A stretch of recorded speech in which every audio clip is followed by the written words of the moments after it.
ప్రజలకు, యువతకు, మహిళలకు, ఓటర్ మహాశయులకు నా విజ్ఞప్తి. నేను ఈరోజు రామక్కపేట గ్రామ సర్పంచ్ అభ్యర్థిగా పోటీ చేస్తున్నాను. దయచేసి గ్రామ ఓటర్ మహాశయులందరూ ఒక్కసారి నన్ను ఓటు వేసి బ్యాట్ గుర్తుకు ఓటు వేసి నన్ను ఆశీర్వదించాలని కోరుకుంటున్నాను. రామక్కపేటలో ప్రధాన సమస్యలు నీటి కొరత ఉంది.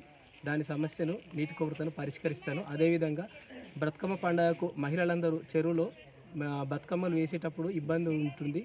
ఆ బతుకమ్మ ఏర్పాటు కోసం నేను నా వంతు ప్రయత్నం చేస్తాను. అదేవిధంగా మన రైతులకు సంబంధించి, మన రామక్కపేట గ్రామానికి సంబంధించి వ్యవసాయానికి సంబంధించినప్పుడు మన విద్యుత్ వర్షాలు పడ్డప్పుడు గాలి దుమారం లేచినప్పుడు విద్యుత్ అంతరాయం ఏర్పడుతుంది. ఆ విద్యుత్ అంతరాయం పరిష్కారం కోసము మన సింగిల్ ఫేజ్ లైన్ గ్రామానికి సంబంధించింది మరియు 3 ఫేజ్ లైన్ విద్యుత్ బైఫర్కేషన్ వల్ల ఆ సమస్యను పరిష్కరించవచ్చు. ఆ సమస్యను పరిష్కరిస్తాను. అదేవిధంగా మన కిందికి పీతిరుకుంట వద్ద డంప్ యార్డ్తో చాలా ప్రాబ్లం ఉంది అక్కడ ప్రజలకు. ఆ డంప్ యార్డ్ని అక్కడి నుంచి తొలగిస్తాను. అదేవిధంగా మన ఊరిలో సీసీలు, డ్రైనేజీలు చాలా వరకు ఇబ్బందులు ఉన్నాయి. వాటి సమస్య కోసం పరిష్కరిస్తాను.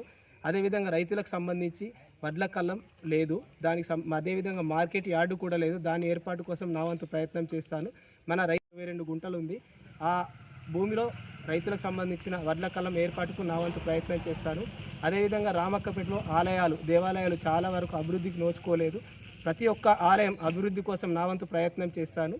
యువత కోసం గ్రంథాలయం ఏర్పాటు మరియు మన ఎల్లమ్మకట్ట వద్ద ఓపెన్ జిమ్ కోసం ఏర్పాటుకు నా వంతు ప్రయత్నం చేస్తాను. యువత కోసం క్రీడా ప్రాంగణం కోసం నా వంతుగా నేను ప్రయత్నం చేస్తాను. మీరందరూ ఒకసారి రామక్కపేట ఓటర్ మహాశయులందరినీ వేడుకుంటున్నాను. సవినయంగా నాపై దయ ఉంచి బ్యాటు గుర్తుపైన ఓటు వేసి నన్ను గెలిపించగలని ప్రార్థిస్తున్నాను. జై శ్రీరామ్, జై శ్రీరామ్. బ్యాటు గుర్తుకే, బ్యాటు గుర్తుకే, బ్యాటు గుర్తుకే, బ్యాటు గుర్తుకే. గుర్తుల గుర్తుంచుకో, గుర్తుల గుర్తుంచుకో, గుర్తుల గుర్తుంచుకో. బ్యాటు గుర్తుకే.